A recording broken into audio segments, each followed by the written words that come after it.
사랑하는 아버지 하나님, 오늘도 늦고 피곤한 시간이지만 우리 귀한 집사님들, 권사님들, 장로님들 하나님 말씀을 공부하려는 열심으로 모였습니다. 오늘 느헤미야 말씀을 공부할 때 느헤미야가 기도하고 예루살렘으로 돌아와서 이 유다 백성들의 회복을 이뤘던 것처럼 오늘 우리 한 사람 한 사람이 우리 교회를 위하여, 우리 공동체를 위하여 기도하기 시작할 때 우리의 사명을 깨닫게 하시고, 오늘 우리가 해야 될 우리 눈앞에 있는 벽돌들을 쌓아 올려갈 때 우리 다 함께 한 걸음 걸어 우리 공동체를 회복시킬 수 있도록 이 말씀 능력되게 하여 주시옵소서. 감사드립니다. 예수님의 이름으로 기도드립니다. 네. 네. 오늘 2장입니다. 오늘 2장은 느헤미야가 예루살렘으로 돌아오는 느헤미야의 귀환입니다. 네. 저희 다시 보기, 미리 보기. 이 질문에 한번 대답해 보겠습니다. 첫 번째 질문은 예루살렘의 회복은 어디서부터 시작되고 있었습니까? 라는 질문입니다. 혹시 기억나십니까? 저번 주에 이스라엘 백성들의 지금 성벽을 쌓아 올리지 못해서 삶이 굉장히 피폐했습니다. 이 대적들이 쳐들어오고 곡식 다 추수해 놓으면 곡식을 약탈해가고 실질적으로 군사적 위협을 계속해서 성전이 방치되고 있었습니다. 그런데 당시에 페르시아 황제인 아닥사스다가 이 성벽을 쌓아 올리는 일을 못하게 했기 때문에 이스라엘 백성들은 자력으로 회복할 수 있는 방법이 전혀 없었습니다. 그냥 절망이었습니다. 회복할 방법이 없을 그때에 저 멀리, 여기 예루살렘 유다가 아니라 성전이 있는 이곳이 아니라 페르시아 그리고 수상궁에서 하나님의 위로라는 이름을 가지고 있는 느헤미야를 통해서 느헤미야가 기도할 때 거기서 회복이 시작되고 있었습니다. 그래서 이런 얘기 했던 거 기억나는 것 같습니다. 제일 마지막에 우리가 아직 죄인 되었을 때, 우리가 우리의 구원을 위해서 노력하지 않았을 때 하나님께서 우리를 사랑하셔서 우리에게 독생자를 보내주시고 구원을 주셨다는 로마서 말씀을 우리가 마지막에 조금 탁 스쳐 지나갔던 기억이 납니다. 예. 그래서 느헤미야는 하나님께 이렇게 기도했습니다. 하나님, 당신은 크신 분이고 언약을 지키시는 분입니다. 그리고 나와 내 조상들의 죄를 하나님 앞에서 회개한다라고 했습니다. 그리고 하나님, 당신의 말씀을 기억해 주십시오. 하나님 말씀을 안 들으면 하나님께서 다 흩어버리신다고 하셨고, 그래서 지금 우리가 이렇게 흩어져 있는 것입니다. 그런데 하나님의 돌아와서 하나님의 계명을 지키면 저 하늘 끝에 있더라도 하나님께서 다 불러 모아 주신다고 했습니다.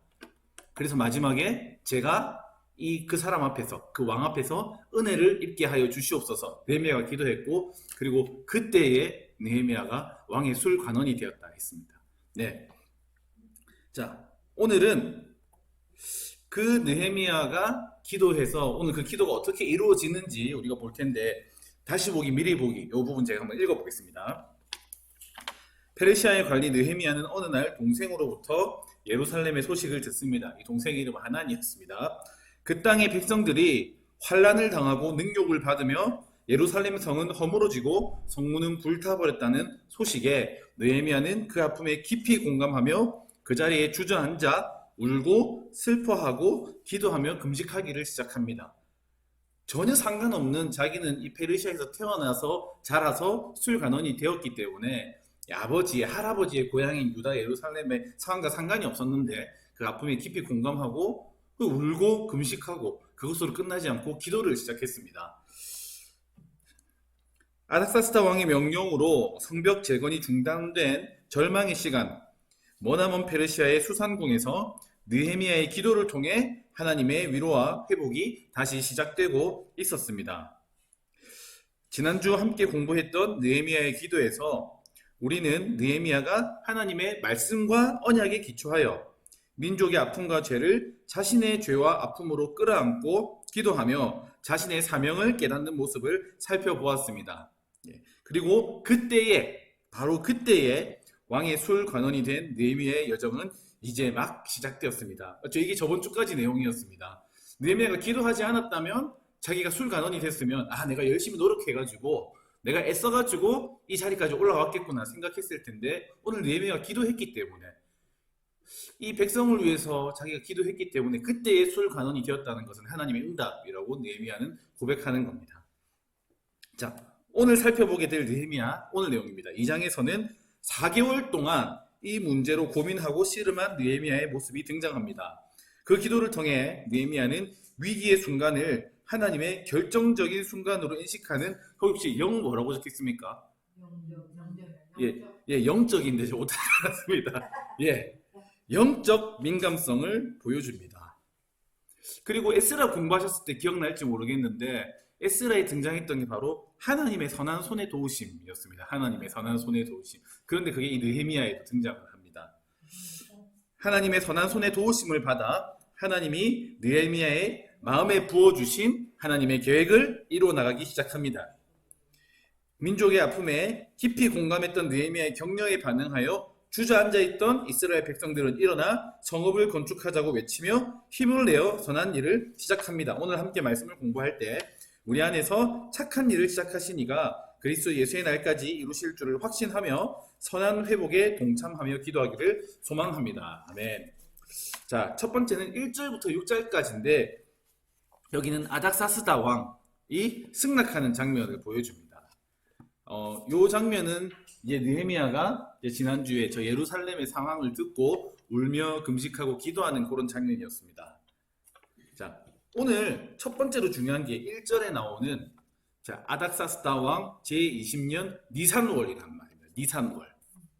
지난주에 이 느헤미야가 오늘 이 예루살렘의 환란의 소식을 들은 게 아닥사스다 왕 제20년 기슬르월이었습니다. 기슬르월. 이 기슬르월은 그 실제적으로 이 이스라엘 우리나라 달력으로는 11월, 12월이고 이스라엘 달력으로는 9월 정도에 해당을 합니다. 9월. 그리고 니산월은 1월입니다. 1월. 그러니까 10, 11, 12, 1. 4개월이 지난 이후에 지금 일입니다. 그럼 4개월 동안 느헤미야가 가만히 있었냐? 근데 오늘 본문을 쭉 읽어보면 느헤미야가 이 4개월 동안 계속 이 기도의 제목으로 기도했다는 것을 볼 수 있습니다. 근데 이게 쉽지가 않은 게 우리는 어떤 일이 있으면 감정을 요동하게 하는 일이 있으면 그 순간에는 진짜 막 가슴을 치면서 기도하는데 한 일주일 지나면 조금 시들해버리고 한 달 지나면 까먹습니다. 이제 사실 언제 어떻게 이 기도가 응답될지 모르는 상황에서 4개월 동안 지금 이 느헤미야는 이 기도를 지속하고 있습니다. 지속함의 능력이 있습니다. 네.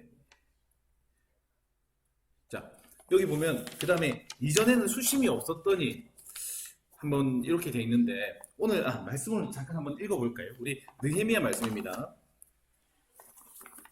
우리 6절까지만 우리 간단하게 한번 읽어보겠습니다. 느헤미야 2장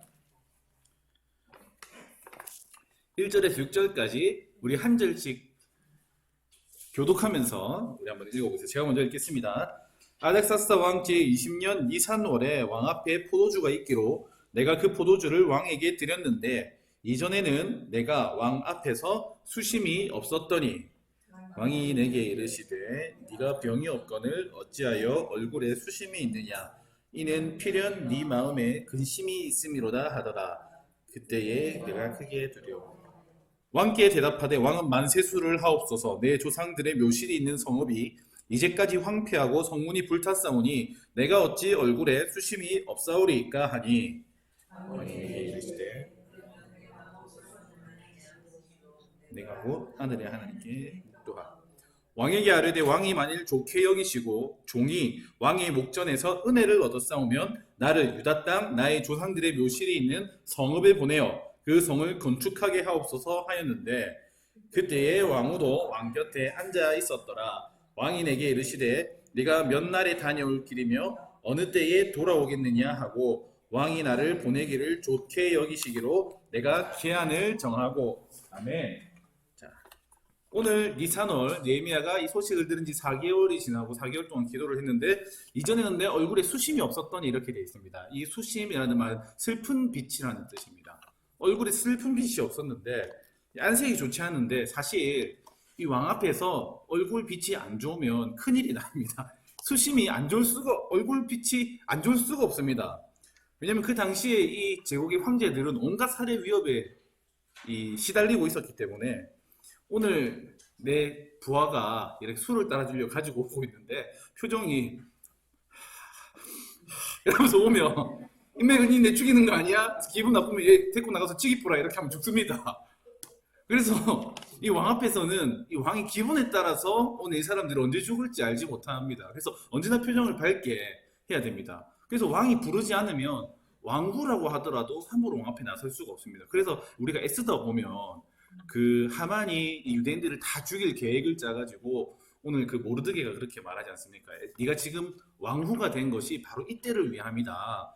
오늘 네가 네 백성들을 외면하면 니는 살겠지만 만일에 니는 살겠지만 하나님께서 이 백성들을 구원할 거다. 근데 만일에 네가 이 백성들을 위해서 아무것도 하지 않으면 하나님께서 너한테 벌을 내리실 거다. 그래서 이 에스더가 이 황제 앞에 나가지 않습니까? 그때 말하는 말이 내가 죽으면 죽으리라. 예, 그 왕이 안 불렀는데 부르는데 왕이 기분이 안 좋다. 이러면 이제 황후라도 찌기삐라 할 수 있는 그런 상황입니다. 그런데 오늘 느헤미야가 포도주로 이렇게 왕 앞에 따라주고 있는데 지금 계속 딴 생각하고 있는 거죠. 예루살렘 생각을 하고 있으니까 표정이 안 좋습니다. 그러면서 포도주를 하니까 왕이 이모 네 표정이 왜 그래? 네 눈을 왜 그렇게 떠? 그래서 자 그래서 오늘 느헤미야가 뭐라고 말하냐면 내가 그때에 크게 두려워하여 야, 이거 죽을 수도 있겠다라는 진짜 말 그대로 사실적으로 두려워합니다. 자, 근데 그때 이제 느헤미야가 왕이 뭐라고 대답하냐면 일단 살아야 되니까 왕은 만세수를 하옵소서. 그래서 이제 왕 기분을 달래주고 이때 필요한 게 지혜였습니다. 왜냐면 자, 이 아닥사스다라는 왕은 실제적으로 유다 예루살렘 성벽 건축을 막았던 왕입니다. 여기 밑에 보면 제가 폐역한 성읍 예루살렘 vs 보면 내 땡땡땡땡이 있는 성읍 이렇게 만들어 놨는데 내 조상들의 묘실이 있는 성읍입니다. 이게 왜 중요하냐면 이 페르시아라는 나라는 이 조상들의 묘를 이 생명만큼이나 중요한 것이 조상들의 묘실입니다. 근데 오늘 네 표정이 왜 이렇게 안 좋아? 했을 때 지금 내 고향 예루살렘의 성벽이 무너졌습니다 하면 왕이 그래 그건 내가 시켰다 이렇게 할 건데 지금 내 조상들의 성읍이 묘실에 있는 그 성읍이 불타고 있습니다. 이러니까 이 왕이 야 그럼 네 얼굴이 지금 안 좋을 만하다. 왜냐하면 이 페르시아에서는 조상들의 묘실이 너무나 중요하니까. 이게 4개월 동안 느헤미야가 생각한 지혜였습니다. 그게 아니라면 그냥 바로 예루살렘 이렇게 얘기했을 건데 예루살렘은 자기가 이제 얼마 전에 막은 곳이니까. 그래서 에스라 4장 19절 이때 보면 이 아닥사스다 왕이 이 예루살렘 성곽을 막는 장면이거든요. 그때 이 아닥사스다 왕은 이 예루살렘 성을 뭐라고 부르냐면 폐역한 성읍이라고 부릅니다. 회복되어서는 안 될 성읍. 그런데 오늘 여기 이 느헤미야 자기가 아끼고 사랑하는 부하의 느헤미야의 조상들의 묘실이 있는 성읍 그거는 고쳐야지. 이게 느헤미야 4개월 동안 기도의 제목이었습니다. 지금 참 이거 보면 아닥사스 왕이 어쨌든 굉장히 이중적인 왕인 건 맞는데 자 그래서 그때 아닥사스 왕이 뭐라고 말하냐면 처음에는 야 어찌하여 얼굴에 수심이 있느냐 네 표정이 왜 그래 라고 하다가 그 다음에는 네가 무엇을 원하느냐로 바뀝니다. 분명히 이 시간이 이 느헤미야에게는 굉장히 위기의 시간이에요. 생명이 어찌 될 수 있는 왕 기분에 따라서 그랬는데 네가 무엇을 원하느냐 이 기회로 이제 바뀌었습니다. 이 위기를 기회로 만든 한마디가 바로 이 조상들의 묘실이라는 이 한 단어였습니다. 자, 그럼 그때 왕님 이제 고치겠습니다 하면 되는데 느헤미야가 그 짧은 순간에 이렇게 얘기합니다. 하늘에 하나님께 묵도하고. 저는 이거를 보면서 야 이거는 거의 만용인가? 이게 무슨 여유인가? 방금 전까지 목숨이 달랑달랑했던 이 신하가 왕이 뭐 해주겠느냐 하는 바로 그 순간에 하늘에 하나님께 묵도하고.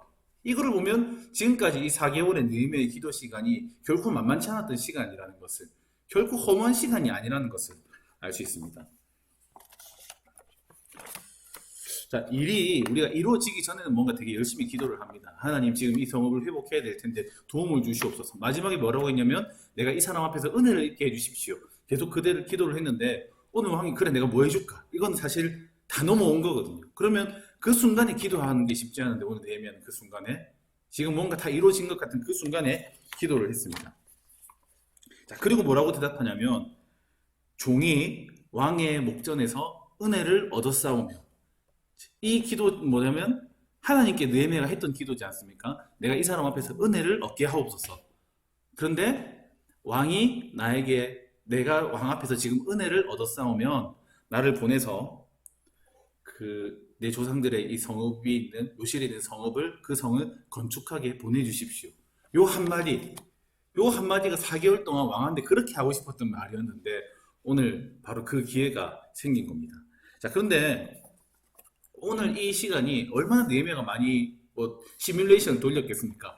왕 기분 좋을 때 해야 이게 조금 덜 그럴 건데 또 이 예루살렘이라 하면 또 우리 왕이 또 역적을 내서 또 내복을 댕강 칠 수도 있는데 언제 말하는 게 좋을까? 어떻게 말하는 게 좋을까? 그래 조상들의 묘실이 있는 성읍이라고 말하자. 타이밍은 언제가 좋을까? 계속 이렇게 한 시간 동안 시뮬레이션을 돌렸을 건데 오늘 이때가 분명히 자기한테는 위기인 줄 알았는데 기회인 거로 할 수 있는 기회라고 생각할 수 있는 게 바로 6절입니다. 5절 6절인데 첫 번째는 그때에 왕후도 왕 곁에 앉아 있었다 이렇게 되어 있습니다.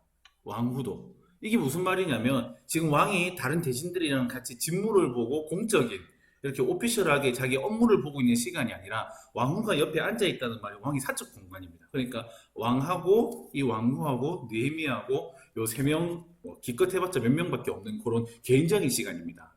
만일에 왕이 부하들이랑 같이 있었으면 그때 느헤미야가 왕님 내 조상들의 묘실에 있는 성읍을 고치게 해주십시오 하면 부하 중에 한 명이 왕님 안 됩니다. 얼마 전에 그 성읍을 중단시키라고 바로 그 성읍입니다. 이렇게 말할 수도 있고 또 다른 사람은 또 유다에 대해서 호의적인 대신들도 있겠지만 여러 민족들이 섞여 있었기 때문에 이 유다 민족에 대해서 이제 억하심정이 있는 민족들도 있을 왕님 안 됩니다. 통촉하여 주시옵소서 이렇게 했을 텐데 오늘 왕이 지금 굉장히 사적인 공간에 이렇게 있습니다. 그리고 네가 어느 때에 돌아오겠느냐라는 이 말은 거기를 내가 아예 보내는 게 아니라 거기서 네가 하려고 하는 그 일을 마치고 돌아오면 좋겠다. 지금 왕한테 굉장히 신임, 신뢰, 사랑을 받고 있는 상태인 겁니다. 그러니까 오늘 이 상황은 어떻게 보면 느헤미야가 이 페르시아의 왕 아닥사스다에게 내 고향 예루살렘의 성읍을 고치게 해달라는 요청을 하기 최고의 상황이었습니다. 느헤미야가 4개월 동안 계속 시뮬레이션을 돌렸겠죠. 하나님께 기도하면서. 그런데 나는 지금 죽을 것 같았는데 이 조상들의 묘실이라는 카드를 딱 꺼내는 순간 이 왕이 탁 표정이 바뀌면서 그래 내가 뭘 해줄까 하는 순간 느헤미야는 이제 하나님께 물어봤던 것 같습니다. 지금 바로 이때입니까? 내가 그렇게 바라던 그 순간이 바로 지금입니까? 바로 지금이 그 순간입니까? 기회입니까? 그래서 한마디를 던집니까? 종이 왕에게 은혜를 얻었사오며 하나님 내가 이렇게 기도했죠. 내가 물어보겠습니다. 종이 왕에게 은혜를 얻었사오면 그리고 그 결정 나를 유다 땅 나의 조상들의 묘실이 있는 성읍에 보내어 그 성을 건축하게 하옵소서. 진짜 오랜 시간 걸렸습니다. 4개월 동안 이 한마디를 하기 위해서. 근데 왕이 이거를 기분 좋게 보내줍니다. 이거를 보면 이 느헤미야의 이 일이 성공하기 전까지 몇 가지 요인이 있었습니다. 첫 번째는 뭐냐면 이 철저한 계획입니다. 철저한 계획. 이 한마디를 하기 위해서. 그거는 앞으로 이제 느헤미야의 요청에 보면 더 그 계획이 정확하게 나옵니다. 그리고 두 번째는 계획만 하는 게 아니라 또 열심히 기도한 그런 사람. 그리고 마지막으로는 성실하게 자기 삶을 살았기 때문에 이런 일이 가능했습니다. 네가 언제 가서 언제 돌아오겠느냐. 나는 네가 필요하다. 왕에게 필요하고 신뢰받을 수 있는 사람이 될 때까지 열심히 살았고 열심히 기도했고 열심히 계획을 세웠습니다. 이거 보면서 저는 이제 제 개인적으로 막 제일 큰 일이 뭐 그래도 부모님을 전도하는 일인데 이제 그 생각이 많이 들더라고요. 내가 열심히 기도는 하는 것 같고 계획을 세우는 것 같은데 우리 엄마 아빠 보기에는 아직까지 열심히 살지는 않는 것 같다.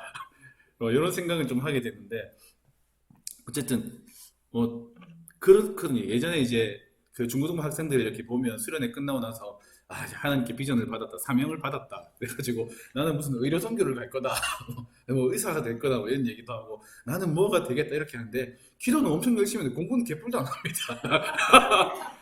그때 당시에 중고등 친구들 얼마나 열심히 했는지 금요기도에 막 자기들끼리 와가지고 막 금요기도에 기도하고 야, 너 너무 열심히 기도하면 탈난다. 공부는 별로 안 합니다. 근데 오늘 느헤미야는 보면 열심히 기도하고 그리고 자신의 사명을 깨닫고 계획하고 그리고 성실히 살았기 때문에 이런 일이 가능했지 않나 이런 생각들을 해봅니다. 자, 그리고 나서 요거는 방금 했던 이야기고 이제 느헤미야가 이제 왕에게 요구를 합니다. 7절부터 10절까지인데 크게 세 가지 요구를 합니다. 첫 번째는 7절에 나오는데 강의 서쪽 총독들에게 조서를 내려달라고 요청을 합니다. 강의 서쪽 총독들. 그리고 두 번째는 왕의 삼림 감독, 그러니까 왕의 산과 왕의 숲을 관리하는 왕의 삼림 감독 아사합이라는 사람에게 또 조서를 내려달라고 합니다. 그리고 마지막에는 군대 장관과 마병들, 9절인데 군대 장관과 마병을 보내서 함께 갈 수 있도록 그렇게 요청을 합니다. 자, 1번부터 한번 살펴보면 이 페르시아는 워낙 넓은 땅덩어리를 다스렸기 때문에 자기들이 다스려오는 땅을 관리하기 쉽게 이렇게 몇 개를 이렇게 나눴습니다. 행정구역을 나눴습니다. 우리나라가 뭐 강원도, 전라도, 경상도, 충청도 이렇게 나누어진 것처럼 당시에 헤로도토스라는 역사가 의하면 페르시아는 자기 땅을 20개 구역, 20개 도로 나눴답니다. 그 중에서 이 유다 예루살렘이 속해져 있는 지역은 자, 여기 그림 보실지 모르겠는데 여기 수산이 제일 끝머리에 오른쪽 끝에 수산이라고 저기 보이십니까? 수산 여기입니다. 여기. 예. 요 수산 입장에서 여기 유프라테스 강 건너편 지역을 강의 서쪽 여기는 안 들리겠네요. 저 수산에서 여기 수산입니다. 수산 보이실지 모르겠는데 수산에서 요 유프라테스 강 건너편 요 예루살렘 유다 요 지역을 왕의 서쪽 지역 왕의 서쪽 강의 서쪽 지역 강 건너 지역 이라는 표현으로 이제 불렀습니다. 그래서 유다 지역을 이 강 건너편이라는 표현으로 종종 부르는데 이쪽 담당 관리들한테 총독들한테 조서를 보내서 요 가는 길에 뭐 검문 안 걸리고 쉽게 쓸 수 있도록 통행증을 내달라는 요청을 합니다. 왕이 뭐 까짓 거 쉽게 오케이 합니다. 자, 두 번째가 중요합니다. 이 왕이 삼림감독에게 이야기를 해서 이 성전에 속한 문 그리고 자신의 집을 위해서 그리고 성벽을 짓는 데 필요한 나무들을 그 자재를 내달라고 합니다. 요 앞전에 에스라가 요 성전 실제로 성전은 조금 작지 않겠습니까? 성벽은 이 도시를 만드는 거니까 엄청난 제목들이 필요했을 건데 이 성전을 짓는 나무들도 저기 이제 외국 사람들한테 강을 통해서 막 운반하고 나무들을 자재들을 이렇게 조달하는 장면이 나오거든요. 그런데 오늘 이 느헤미야가 자그마치 성벽을 짓는 그 자재들을 왕이 삼림감독한테 얘기해서 자재를 좀 달라 이렇게 했는데 이거는 저는 요구를 못할 거 보내주는 것만 해도 지금 사실 감지덕진데 4개월 동안 계획을 한 겁니다. 이것도 요구해야지 왕이 기분이 좋을 것 같으면 1차 되니까 이 왕이 이것도 오케이 합니다. 그리고 마지막에는 돌아가는 길에 자, 이 군대 장관과 마병도 같이 갈 수 있도록 엄청난 행렬이었을 것 같아요, 사실. 왜냐면 엄청난 나무들도 이제 일꾼들이 이렇게 보내줘야 되고 사람들도 많이 돌아왔을 거고 그리고 뭐 보물들도 가지고 왔을 거고 그것을 지키기 위해서 군대 장관과 말과 병사들이 그걸 지키면서 오는 행렬이 사뭇 그리고 실제로 역사적으로 보면 이 느헤미야가 그 당시에 이 유다 지역 역사적으로는 예후드 지역 이렇게 부르더라고요. 스룹바벨 이후에 총독으로 정식 임명되는 문서가 있습니다. 페르시아 문서. 그래서 공적으로 총독으로 이제 임관하는 자리이기 때문에 어마어마한 이렇게 행렬을 데리고 오게 됩니다. 그런데 이것과 사뭇 대조적인 장면이 이 에스라가 돌아오는 장면입니다. 기억나실지 모르겠는데 에스라는 그렇게 되어 있습니다. 에스라 8장 22절 보면 에스라는 그 당시에 왕이었던 똑같은 왕입니다. 아닥사스다 왕한테 이렇게 자랑을 했습니다. 우리 하나님은 자기를 찾는 자들에게 선을 베푸시고 그리고 자기를 배반하는 자에게 권능과 진노를 내리신다. 우리는 하나님 백성이기 때문에 돌아가는 길이 평안할 거다라고 얘기했던 기억이 있어가지고 지금 애기들하고 자기 이제 아녀자들하고 노인들하고 온갖 보물을 다 싣고 지금 유다 지역으로 돌아가야 되는데 이 편도로 걸어서 한 3개월이 넘게 걸리는 길인데 강도들 그리고 주변 국가의 이제 위협적인 군사들이 바글바글 해가지고 안전하게 돌아오는 게 불가능한 상황입니다. 그래서 내가 왜 그때 그런 말을 했을까? 그 왕 앞에서. 그래서 이제 군사를 좀 내달라고 할 수도 있는데 이 부끄러워하고 이 강가에 다 모여가지고 야 우리 평안하게 돌아가려면 하나님 안 도와주시면 안 된다. 금식하면서 기도하거든요. 근데 느헤미야는 안 그렇습니다. 철저하게 내가 딱 지금 돌아가려면 나무도 필요하겠고 그리고 돌아가려면 이 통행증도 필요하겠고 안전하게 가려면 군사도 필요하겠구나. 이 보면서 그런 생각을 했습니다. 이 어떤 리더가 좋은 리더일까? 이 에스라 같은 리더가 있고 진짜 믿음으로 선포하고 야 이거 어떡하나? 이제 금식하고 기도하는 그런 스타일도 있고 느헤미야처럼 철저하게 계획하는 스타일도 있고 그런데 교회를 다녀보니까 두 종류가 다 있는 것 같습니다. 근데 뭐 누가 좋다, 뭐 누가 나쁘다 뭐 이렇게 하기보다는 서로 다른 사람들인 것 같아요. 그래서 이제 야, 우리 목사님은 뭐 어떤 전도사님은 뭘 잘하는데 어떤 전사님이 뭘 잘하는지 그냥 다 다른 건데 마지막에 보면 이 느헤미야와 에스라가 같이 이 일들을 하거든요. 그래서 서로 다른 사람들이 합력하여 선을 이룬다라는 게 여기서 조금 보일 수 있는 것 같습니다. 어쨌든 느헤미야랑 에스라는 되게 다릅니다. 에스라는 되게 뜨거운 사람입니다. 확 뜨겁고 이제 백성들이 죄 짓는 자 얘기는 들으면 에스라가 막 가슴을 치고 막 주저앉고 막 머리털을 막 옷을 찢고 막 하루 종일 통곡하고 에스라는 그렇게 울고 느헤미야는 조금 이성적입니다. 그래서 이 죄지었다는 얘기를 들으니까 금만에 찾아가지고 걔 수염을 뽑으면서 에스라는 자기 수염을 뽑고 자기 머리털을 뽑고 느헤미야는 가가지고 걔 수염을 뽑습니다. 어쨌든 조금 다릅니다. 근데 앞으로 일을 하는 장면도 보면 느헤미야는 굉장히 철저하고 계획적입니다. 네, 어쨌든 읽어보겠습니다. 자, 그렇게 했는데 우리 8절 말씀 8절 말씀 중요한 말씀에서 우리 같이 한번 읽어볼까요? 느헤미야 2장 8절 말씀. 아마 느헤미야가 왕에게 요구하는 것 중에 제일 큰 요구는 돌아가서 성읍을 건축하게 해달라는 요구였고, 두 번째 요구, 진짜 말도 안 요구가 안 되는 요구가 이 요구라고 생각이 됩니다. 8절 우리 같이 한번 읽어보겠습니다. 또 왕의 삼림 감독 아삽에게 조서를 내리사 그가 성전에 속한 영문과 문과 성곽과 내가 들어갈 집을 위하여 들보로 쓸 제목을 내게 주게 하옵소서 하매 내 하나님의 선한 손이 나를 도우심으로 왕이 허락하고, 이 말도 안 되는 요구를 허락한 이유를 오늘 느헤미야는 내 하나님의 선한 손이 도왔다 이렇게 고백을 하고 있습니다. 이 고백은 우리 에스라에서 참 많이 살펴봤던 고백이었습니다.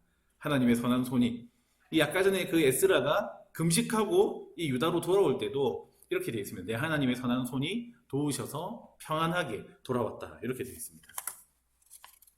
자, 10절까지 읽어보면 이 하나님의 선한 손의 도우심이 나타나는 한편, 자, 마지막에 10절 보면 이렇게 되어 있습니다.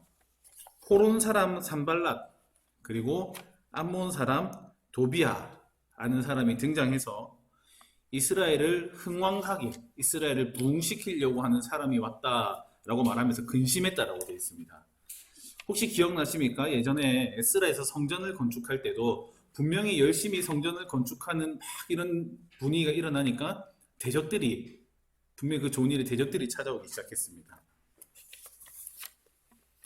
여기 에스라 7장 9절 요 위에 있는데 요거는 이 하나님의 선한 손의 도우심이 에스라에 나오는 장면입니다. 그래서 요거는 그냥 한번 찾아보고 읽어보시면 될 것 같습니다. 요 호론 사람 산발랏 그리고 암몬 사람 도비아 대적들이 이 선한 일에 등장하기 시작합니다. 요 그림을 보시면 나중에 이 성벽을 재건하게 될 때 등장하는 원수들인데, 자, 요 밑에 이렇게 돼 있는 부분이 여기가 예루살렘 성벽입니다. 성벽. 근데 요 위에 호론 사람 산발랏 돼 있는 저 호론이라는 지역은 그 성경에 보면 호론이라고는 잘 안 나오고 베토론 이렇게 나옵니다. 베토론이란 말인데 벳이 집이라는 말이거든요. 그래서 호론의 집 이런 뜻이라서 이게 이스라엘 북쪽에 있습니다. 그래서 여기는 사마리아 지역입니다. 사마리아 지역. 그래서 이 산발랏이라는 사람은 이 사마리아를 대표하는 사람입니다. 그리고 요 오른쪽에 암몬 사람이라고 나오는데 암몬 사람 도비아라고 나옵니다. 이 두 사람 이름을 굉장히 잘 기억할 필요가 있습니다. 왜냐하면 지금부터 성벽 재건을 계속해서 원수들이 방해하는데 이 산발랏이랑 도비아라는 사람들의 이름이 끊어지지가 않습니다. 계속 등장을 합니다. 마지막 순간까지 등장합니다. 성벽을 다 재건한 순간에도 이 도비아 이름이 또 등장을 합니다. 네. 아주 지독하게 집요하게. 그리고 이제 앞으로 읽어보면 아시겠지만 이 성벽을 재건하는 세력들이 점점 늘어납니다. 요 남쪽에는 요 아라비아 사람 게셈이라는 사람이 등장하고, 그리고 그래서 저희 성경 공부할 때 이제 학생들하고 요 중고등부 수련회 때 성경 공부를 했는데 한 선생님이 학생들한테 공부하다가 그 나쁜 놈 중에 게셈이라고 해서 게셈 강조를 하더라고요. 굳이 강조할 필요가 없는데. 네. 어쨌든 뭐 이거는 부적한 얘기고, 그리고 요 예루살렘 왼쪽에 보면 아스돗이라는 지명이 나오는데 이거는 과거의 블레셋 지역입니다.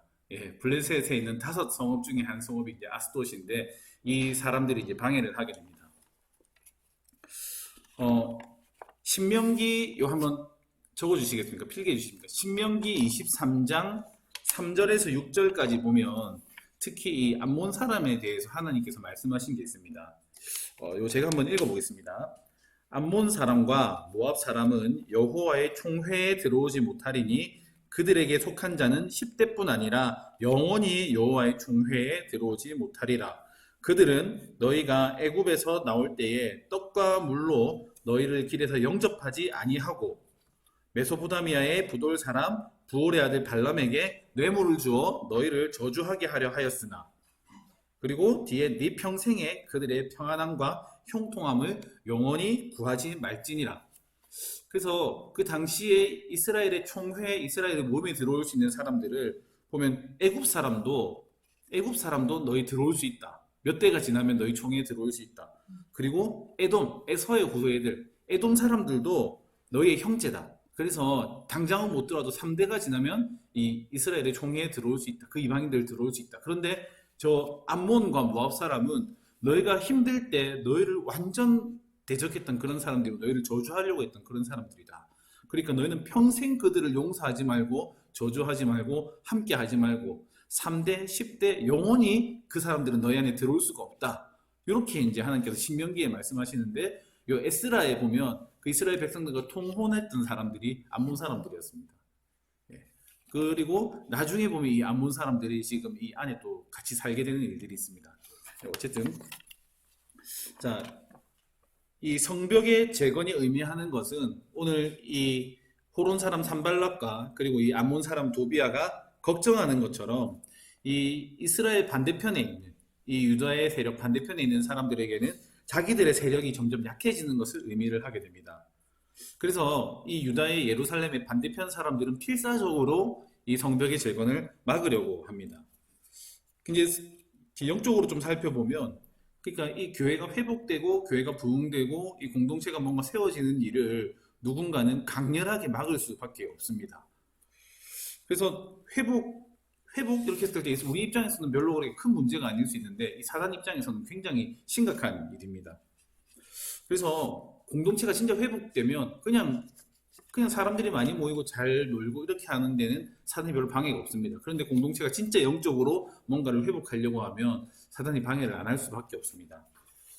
근데 하나님의 선한 손에 도우심 그리고 대적들의 등장이 함께 등장하는 곳이 아마 이 교회 회복 현장인 것 같다라는 생각을 하게 됩니다. 자, 11절부터 20절까지는 돌아온 느헤미야가 이 예루살렘에서 한 일들입니다. 자, 지금 아닥사스다 왕의 승낙을 얻어서 지금 이 말도 안 되는 요구를 하나님의 선한 손의 도우심으로 지금 느헤미야가 돌아왔습니다. 자, 첫 번째 이 느헤미야가 철저하다라고 생각되는 게 첫 번째 한 일이 이 예루살렘 성벽 순찰입니다. 지금 내가 해야 될 일이 뭔지를 지금 돌아보는 겁니다.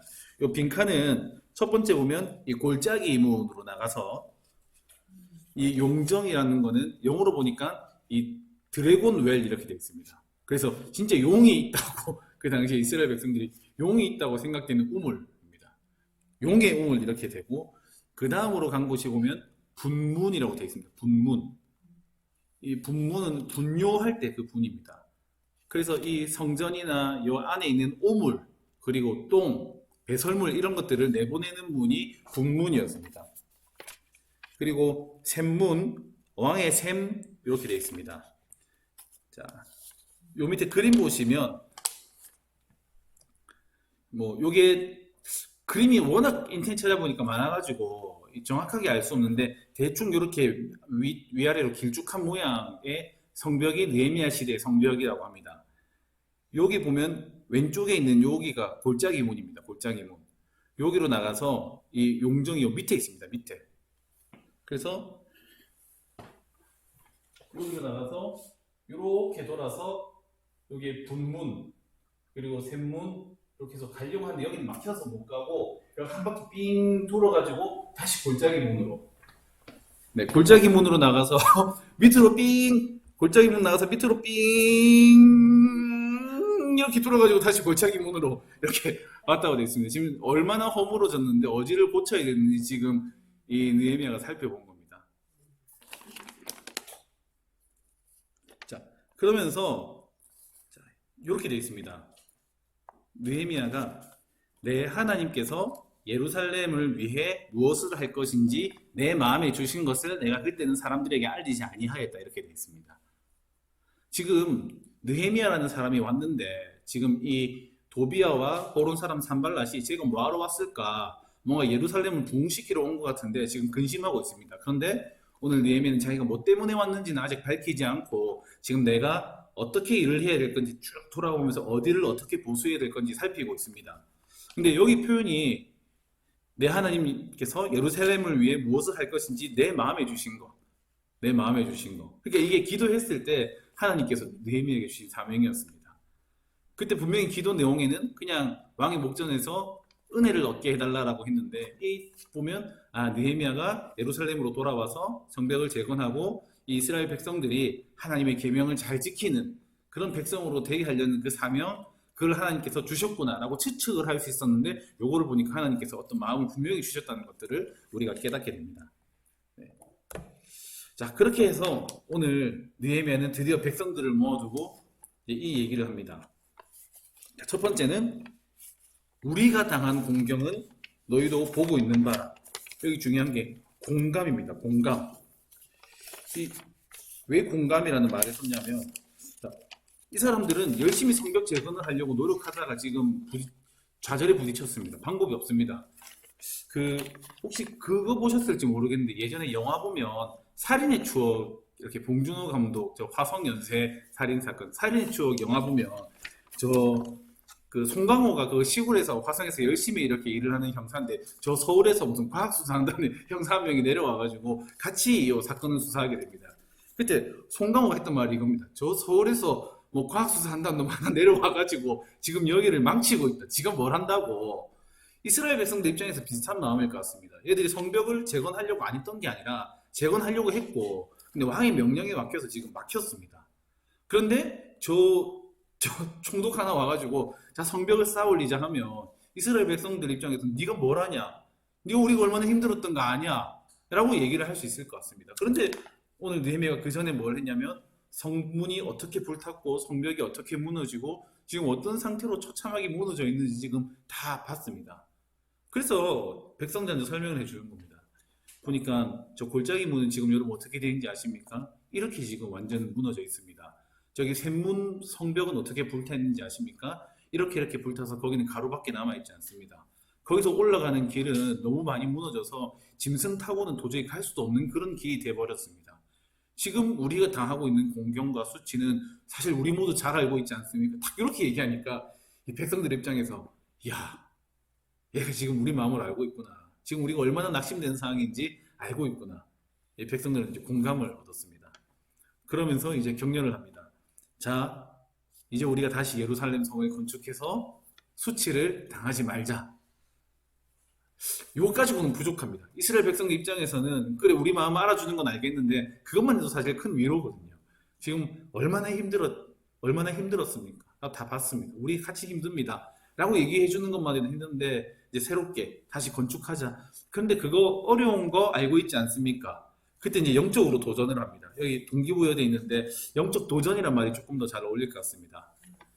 제가 저 같은 느헤미야 총독이 페르시아에서 어떻게 돌아오게 됐는지 여러분 아십니까?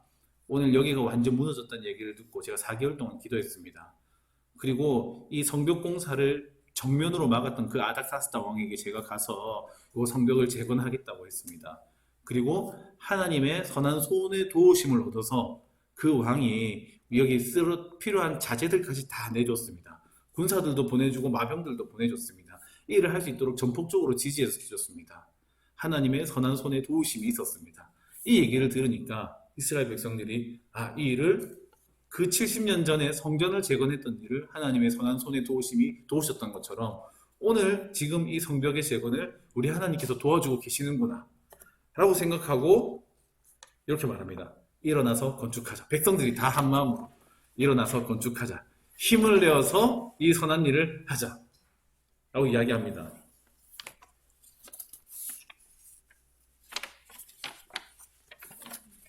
자, 근데 요거는 지금 이 느헤미야가 혼자 이 예루살렘 성벽을 사실 순찰했기 때문에 가능한 일이었습니다. 그게 안 하고 그냥 와가지고 자 여러분 성벽 오늘 저 1조부터 5조까지 따라오세요. 여기 건축해야 됩니다 하면 아무도 안 따라옵니다. 그런데 이런 과정을 거쳤기 때문에 이것만 봐도 이 느헤미야가 어떤 사람인지 기도하면서 어떻게 계획을 세우는 사람인지 조금은 살펴볼 수 있습니다. 자, 그 백성들은 이렇게 반응합니다. 일어나 건축하자. 힘을 내어서 이 선한 일을 하자. 그런데 아까 전에 등장했던 그 원수들 산발랏, 도비아는 업신여깁니다. 비웃습니다. 그러면서 이렇게 얘기합니다. 너희가 지금 왕을 배반하느냐? 야, 너희 잘 모르냐? 너 이거 성벽 재건하려는 거 그거 왕 배반하려는 거 아니냐? 그렇게 해가지고 너희 성벽을 다시 다 무너뜨렸는데 지금 배반하는 거 아니냐라고 비웃습니다. 2장 20절을 보면 거기는 안 적혀 있는데 느헤미야 2장 20절을 읽어볼 필요가 있습니다. 느헤미야의 반응이 굉장히 인상적입니다. 사실 현실적인 반응이면 이 왕이 편지를 보여줬을 겁니다. 줘서 야 아니야 아닥사스다 왕이 이렇게 편지 써줬어. 우리한테 성벽을 쌓으라고 지금 조서를 내려줬단 말이야. 너희 눈이 있으면 봐봐. 이거 왕이 허락한 일이야. 이거 현실적인 방법입니다. 그런데 2장 20절에 보면 이 페르시아 왕에 대한 이야기는 한마디도 안 나옵니다. 대적들한테 느헤미야가 이렇게 이야기합니다. 내가 그들에게 대답하여 이르되 하늘의 하나님이 우리를 형통하게 하시리니 그의 종들인 우리가 일어나 건축하려니와 오직 너희에게는 예루살렘에서 아무 기업도 없고 권리도 없고 기억되는 바도 없다 하였느니라. 지금 이 백성들은 제일 효과적인 건 아닥사스다 왕의 조서입니다. 편지입니다. 그런데 오늘 이 백성들은 하나님의 선한 손의 도우심을 신뢰하면서 오늘 아닥사스다 이런 얘기 안 했습니다. 하나님의 선한 손의 도우심을 믿고 지금 이 일에 뛰어들었습니다. 그 느헤미야 입장에서 지금 여기서 아닥사스다 왕 이야기를 하면 이 백성들이 실망할 것 같습니다. 그래서 지금 너희는 이 왕이 조서에 안심해서 이걸 뛰어든 게 아니라 우리 하나님의 선한 손의 도우심 그걸 믿고 들어온 거 아니냐. 그래서 대적들한테 똑같이 얘기합니다. 우리는 하늘의 하나님께서 우리를 형통하게 해주실 것이다. 너랑 아무 상관없다. 이렇게 딱 잘라서 이 일을 현실적인 문제가 아니라 영적인 일, 하나님의 일로 지금 딱 삼고 있습니다. 네, 이렇게 2장 20절까지 저희가 다 봤는데 마무리입니다. 느헤미야 2장이 우리에게 주는 메시지는 첫 번째는 사람의 계획 중요합니다. 그런데 하나님의 도우심도 중요한 것 같습니다. 교회를 하다 보니까 기도만 열심히 하시는 분들이 있습니다. 물론 그런 분들도 필요합니다. 근데 계획도 기가 막히게 하시는 분들이 있습니다. 근데 오늘 느헤미야는 기도하면서 계획하는 그런 사람이었습니다. 그리고 더 중요한 것은 하나님의 선한 손의 도우심까지 함께 얻는 그런 사람이었습니다. 오늘 성벽 재건 과정에는 느헤미야의 철저한 계획 그리고 하나님의 선한 도우심이 나타납니다. 그리고 결정적인 그 순간을 위해서 그 한마디를 위해서 그 재건을 준비한 느헤미야의 노력이 있었습니다. 그 예전 교회에서 그런 친구가 있었습니다. 그 친구 한 명이 지금 삶이 좀 힘들어가지고 이 담당 교육자가 제 후배였는데 이 담당 교육자한테 조금 신방을 와주면 좋겠다. 내가 지금 요런 일 때문에 힘들다. 그 친구가 이제 암이 걸렸었거든요. 그래서 젊은 친구인데 암이 걸려가지고 마음이 힘든데 선생님 한번 찾아와주면 좋겠다라고 했는데 이제 이 친구가 그렇게 얘기를 했습니다. 뭐 내가 간다고 사람이 간다고 큰 위로가 되겠느냐. 내가 기도하겠다. 그렇게 하고 하나님의 도우심을 구해야지 왜 사람의 위로를 구하느냐 이렇게 하고 그냥 기도하러 갔습니다. 그런 생각이 들더라고요. 그 사람 위해서 기도하면 찾아가고 싶은 마음이 안 들까. 지금 내 삶이 힘들어서 지금 암이라서 지금 와서 조금 기도해주면 좋겠다고 요청하는데 그냥 하나님한테 기도한다고 그 일이 될까 이런 생각을 개인적으로 했던 일이 있습니다. 교회 일에는 기도가 진짜 중요한데 하나님께 기도하는 거 중요하고 물론 사람의 위로보다 하나님의 위로가 더 중요한 거 맞는데 근데 사람이 또 해야 될 일들은 또 해야 되는 것 같습니다. 오늘 느헤미야에게는 좀 그런 모습이 오늘 좀 나타났습니다. 두 번째는 이 느헤미야를 읽어보면 계속 어떤 일에 대한 반응입니다. 자, 느헤미야가 처음에 오늘 이 예루살렘 환란을 들었을 때 반응이 뭐였습니까? 아무 일도 아무 상관없는 그 일에 주저앉아서 슬퍼하고 울고 금식하고 기도한 게 느헤미야의 반응이었지 않습니까?